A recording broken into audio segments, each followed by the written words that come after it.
Hello and अस्सलाम वालेकुम everyone. जैसे कि आप सब जानते हैं, मैं हूं Usman Ashraf, the arts instructor at RFI group of companies. और आज की इस वीडियो में हम लोग क्या करने जा रहे हैं जी? आज की इस वीडियो में हम लोग बात करने जा रहे हैं ट्रू, फॉल्स और not given. It is one of the reading question जिसको स्टूडेंट जिससे बहुत ज़्यादा थोड़ा सा डरते हैं और स्टूडेंट्स को बहुत ज़्यादा प्रॉब्लम होता है और स्टूडेंट्स इसमें डिफिकल्टी फेस करते हैं। And I had a lot of students saying में जिसके आप इसके ऊपर काइंडली वीडियो बनाए रीडिंग में। तो ट्रू, फॉल्स और नॉट गिवन से बहुत ज़्यादा majority of the people who are viewing this video आप लोग ऑलरेडी फेमिलियर होंगे कि ये क्या है और ये किस तरह है, लेकिन मैं उसको थोड़ी सी आपको गाइडेंस दूंगा and then I will be sharing some tips and tricks of true and false और नॉट गिवन इन दिस। एक बात याद रखिएगा कि ट्रू, फॉल्स और नॉट गिवन मेनली आपके जजमेंट के ऊपर होते हैं, तो इसको भी हम आगे डिस्कस करने जा रहे हैं। Okay, so without further adieu let's start. हम लोग जब ट्रू, फॉल्स और नॉट गिवन की बात करिए, सबसे पहले तो हम लोग ये देख लेते हैं कि आप लोगों ने इसको सॉल्व कैसे करना होता है। It is a basic strategy, जिस तरह हमने प्रीवियस वीडियो के अंदर डिस्कस किया था कि either you can read the text first and then match the words, the keywords from the question, or look into the questions first, और फिर questions वाले words को उठा के आप अपने passage के साथ you can match them and फिर आप इसको solve कर सकते हैं।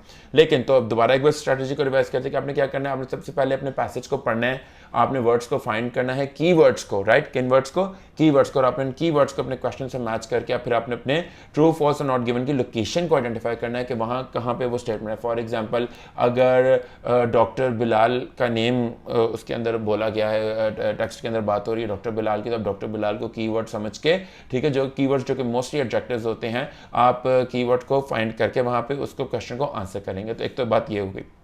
ओके, तो अब दोबारा उस पॉइंट के ऊपर आता हूं कि इट इज़, जब हम लोग बात करते हैं ट्रू, फॉल्स, नॉट गिवन की, तो सबसे बड़ा प्रॉब्लम क्या होता है? It's not regarding true.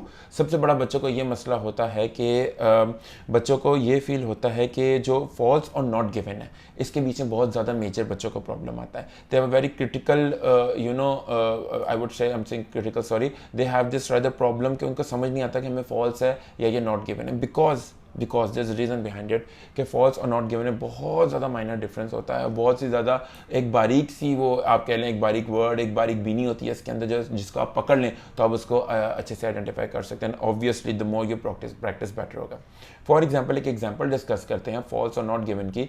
For example, अगर आपको पैसेज के अंदर एक्सक्यूज मी, अगर पैसेज के अंदर आपको गिवन है कि you know a particular person, for example let's say Sara, ठीक है, Sara went to the market for shopping, ठीक है, और क्वेश्चन के अंदर दिया गया है Sara went for the shopping first time. It was first time सारा वेंट फॉर शॉपिंग, या सारा went for shopping for the first time, ठीक है। तो यहाँ पे आपका एक बेसिक जजमेंट आता है। यहाँ पे आपने अपना एक बेसिक उस वर्ड को आइडेंटिफाई करना है जो इन दोनों के बीच में बेसिक डिफ्रेंसिएशन क्रिएट कर रहा है, और वो क्या है? यस, आपने सही सोचा। अगर if you reach to that word और आपने वो उस वर्ड को पकड़ पाए, तो वो वर्ड फर्स्ट था। सारा मार्केट जाती है या सारा पहली दफ़ा मार्केट जा रही है। तो जो फर्स्ट वर्ड था, that was the one word जिसको आपको बहुत क्लोजली देखना था कि वो फॉल्स और नॉट गिवन के अंदर बीच में डिफरेंशिएट करते हैं। So you have to look out for certain words जो फॉल्स और नॉट गिवन को डिफरेंशिएट करते हैं, right. There is a complete list, we can obviously, I do discuss it with my students, और हम उसको फर्दर स्टूडेंट्स की help के लिए उसको यूज़ कर सकते हैं। Moving on to the next point, ठीक है, फॉल्स और नॉट गिवन को आपने इस तरह बारीक बीनी से देखना, थोड़ा डिफरेंस होता है। Moving on to the next point, जब हम बात करते हैं ट्रू के बारे में, तो ट्रू के बारे में मैं ये बोलूँगा कि it is mainly your judgement.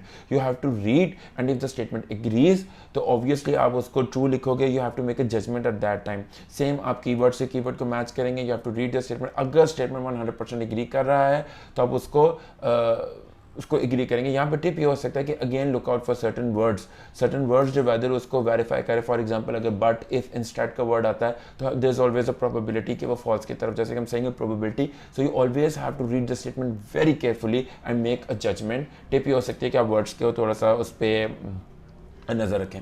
Okay, so moving on to the third tip, and it is, ये बहुत ज़्यादा ज़रूरी है और बहुत ज़्यादा मेजॉरिटी ऑफ द बच्चे ये गलती करते हैं, और वो ये है कि वो मिस्टेक ये है कि बेसिकली आप लोग बहुत ज़्यादा डिटेल में जाके पढ़ते हैं। आई नो कि आपको बहुत ज़्यादा जगह से सुनने को मिलता है, बहुत अकेडमी से, and majority of the teachers से कि आपको ध्यान से पढ़ना चाहिए, लेकिन ध्यान से पढ़ने में और एक हद से ज़्यादा पढ़ने में फ़र्क होगा। आपने अपने प्रीवियस एग्जामिनेशंस भी दिए होंगे, आपने आज तक जब जब क्वेश्चन को एक बहुत ज़्यादा डिटेल में जाके पढ़ने की कोशिश की, you always get confused, even though कि आपका जजमेंट पहला ठीक होगा। If you read too much in detail और आप उसको बार बार जज करेंगे और आप बार बार उसके बारे में सोचेंगे, तो it will leave you to a dead end, और आप हमेशा you will end up getting the wrong answer. तो इसको एक बार पढ़ें, अच्छे से पढ़ें, give it some time, but give it brief time, not too much, because then you have to make a judgment, और आपका जजमेंट जो है वो उससे इफेक्ट कर सकता है। तो मेरी थर्ड टिप इसको आपको ये होगी कि don't give too much time, do give attention, लेकिन इतना ज़्यादा वक्त ना दें कि फिर वो आपको बहुत ज़्यादा यानी आपके लिए डिफ़िकल्ट सिचुएशन क्रिएट होती है और आप एक सही जजमेंट करने के बावजूद एक गलत जजमेंट कर लेते हैं जस्ट बिकॉज कि आप उसको इनफ बहुत ज़्यादा टाइम दे रहे हैं, राइट। तो इस चीज़ को भी बहुत ज़्यादा नजर रखनी है। और ये कैसे ठीक होगी? आपकी प्रैक्टिस से ठीक होगी। We here at Edify make sure कि हम अपने बच्चों को इस पर्टिकुलर पैटर्न के थ्रू प्रैक्टिस करवाते हैं। हम जब ये कर रहे होते हैं तो हम उनको इस चीज़ के ऊपर गाइड करते हैं कि आप लोगों ने कितना स्पेसिफिक टाइम देना है, आप लोग कितना एक particular, I am talking about my organisation, के हम लोग इस तरह थोड़ा सा इस चीज़ को लेके चलते हैं बिकॉज वी बिलीव कि एक बच्चा अगर एक बहुत ज़्यादा टाइम पीरियड लगाता है, बहुत ज़्यादा टाइम देता है एक क्वेश्चन को या उस पर ज़्यादा एक्सेसिव थिंकिंग करेगा तो इट विल लीव हिम और her to a dead end, और वो प्रॉब्लम में आ सकता है। Moving on to the next point, और वो है लुकिंग आउट फॉर सिनोनिम्स। ये चीज़ आप लोगों को बहुत ज़्यादा ध्यान में रखनी पड़ेगी कि अगर हम कीवर्ड्स की बात करें तो कीवर्ड्स सिनोनिम्स भी होते हैं। यानी कि कीवर्ड अगर हम लोग बात करें तो कीवर्ड तो आप आइडेंटिफाई कर लेंगे, लेकिन उसके साथ क्वेश्चन के अंदर मेरा कहने का मकसद है कि सिनोनिम मौजूद हो सकता है and you have to actually look out for that synonym, जिसकी वजह से आपका क्वेश्चन सही या गलत होगा। फॉर एग्जाम्पल सी या ऑब्जर्व की बात कर सकते हैं कि they have pretty much the same meaning. तो अगर आपके टेक्स्ट के अंदर सी लिखा हुआ है और आपके क्वेश्चन के अंदर ऑब्जर्व लिखा हुआ है तो आपको वहाँ से जजमेंट करना चाहिए कि सी और observe they are pretty much similar, और ये मेरा आंसर ट्रू है, फॉल्स है, और obviously it is not given, वो फिर आपके जजमेंट पे डिपेंड करता है। But do keep an eye out for synonyms. और इसमें एक एडिशनल टिप मैं आपको ये दूंगा कि आपको आपके सिनोनिम्स के बारे में पता होना चाहिए। वो कैसे होगा? Practice practice and practice. Okay, जितने ज़्यादा सिनोनिम्स आपको आप फेमिलियर होंगे, जितने ज़्यादा वर्ड्स और उनके मीनिंग से आप फेमिलियर होंगे कि बेसिकली वो यही वर्ड कहना चाह रहा है। फॉर एग्जाम्पल अगर एक बच्चा उसको सी और ऑब्जर्व का नहीं पता, क्वेश्चन के अंदर ऑब्जर्व लिखे, फॉर एग्जाम्पल लिली ऑब्जर्व, ठीक है, आगे जो भी data for example I mean to say, और लिली सी टेक्स्ट के अंदर लिखा था, लेकिन अब यहाँ पे वो सी और ऑब्जर्व को मैच नहीं कर पाया तो प्रीटी मच मेरे ख्याल से कि उसको सिनोनिम नहीं पता होगा तो ही विल गेट स्टक, ना वो ट्रू कर पाएगा ना वो फॉल्स कर पाएगा। तो synonyms have their own worth, आपको इनके बारे में पता होना चाहिए। So make sure that you are looking out for synonyms. Okay, moving on to my fifth tip in this video, वो ये होगी कि आप लोगों को फ्लो का, जैसे कि आप लोगों को मेजॉरिटी को पता होगा, मैं आप लोगों को फिर एक बार रिवाइज कर बताऊँ कि ट्रू फॉल्स और नॉट गिवन जो होते हैं हमारे वो फ्लो के अंदर होते हैं, right. By flow I mean to say कि एक जिस तरह टेक्स्ट एक पैसेज होता है उसकी एक पर्टिकुलर फ्लो होती है, वो once you find an answer you find the other answer, it can be the next word, it can be the next line, लेकिन उससे नीचे ही आएगा मोस्ट प्रोबेबली, राइट, फ्लो के अंदर होंगे। तो इस फ्लो का एक advantage and it is a very good tip अगर आप यूज़ करना चाहें। बच्चे अक्सर इस तरह करते हैं कि फॉर एग्जांपल हम लोग ट्रू फॉल्स की बात करें ना, अगर फॉर एग्जांपल 1 2 3 4 5 आपके पास 5 ट्रू फॉल्स हैं।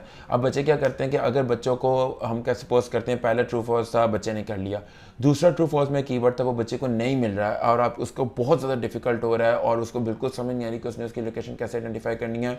यहाँ पे ये मेरी टिप याद रखिएगा, आपके बहुत कम आएगी कि आप जो तीसरा आपका ट्रू या फॉल्स या नॉट गिवन का क्वेश्चन है उसके अंदर से कीवर्ड उसका ढूंढ लें और फिर वो कीवर्ड ढूंढें, राइट मेरी बात समझ रहे हैं। आपने तीसरा कीवर्ड ढूंढ करके उसको एलोकेट करना है। फिर क्या होगा, क्योंकि सिंस ये एक फ्लो के अंदर होता है तो पहले और तीसरे के दरमियान में आपको आपका सेकंड मोस्ट प्रोबेबली बहुत अच्छे चांसेस हैं, और it's a method that I tell to my students in my class, बहुत ज़्यादा चांसेस हैं कि आपको आपका जो कीवर्ड है वो आइडेंटिफाई हो जाएगा, और जब आपको आपका कीवर्ड आइडेंटिफाई हो जाएगा then again you will move on to the same process, ठीक है, ज़्यादा डिटेल में नहीं पढ़ना, and then you have to make a judgement कि whether it is a true or whether it is a false or whether it is a not given, और फिर आप अपना आंसर दे सकते हैं, इंशाल्लाह आप अपने रिक्वायर्ड बैंड्स को अचीव कर सकते हैं। सो these are some of the points from my side for IELTS true, false and not given। एक ऐसा क्वेश्चन जिसको बहुत ज़्यादा स्टूडेंट्स प्रायोरिटी देते हैं और जो उनको थोड़ा टैकल करने में प्रॉब्लम भी होता है। तो एंड आई रियली होप कि अगर आप इन टिप्स को फॉलो करेंगे और आप इन पॉइंट्स को, स्पेशल फ्लो वाले पॉइंट को माइंड में रखेंगे तो आपको ना सिर्फ आपका रिक्वायर्ड बैंड मिलेगा बल्कि आप एक अच्छा बैंड अचीव कर सकते हैं, जो कि आपकी एक another achievement, that will be another achievement in your life. So I think that is all for today's reading video and I hope this video was useful to you और आपको इसके अंदर से कुछ सीखने को मिला। एंड मुझे बहुत खुशी होगी कि अगर मैं आपके IELTS एग्जाम और आपके IELTS रीडिंग के अंदर आपकी कुछ इस वीडियो के थ्रू मदद कर सका। सो if you have any queries और अगर आपको कोई और प्रॉब्लम है and if you want to take proper IELTS coaching, we always welcome you here at Edify Group of Companies. You can contact us on our Facebook page, on our YouTube channel. You can see our videos over there. So I think that is all for today's video. Wishing you a very good day ahead from the Edify Group of Companies. Khuda Hafiz.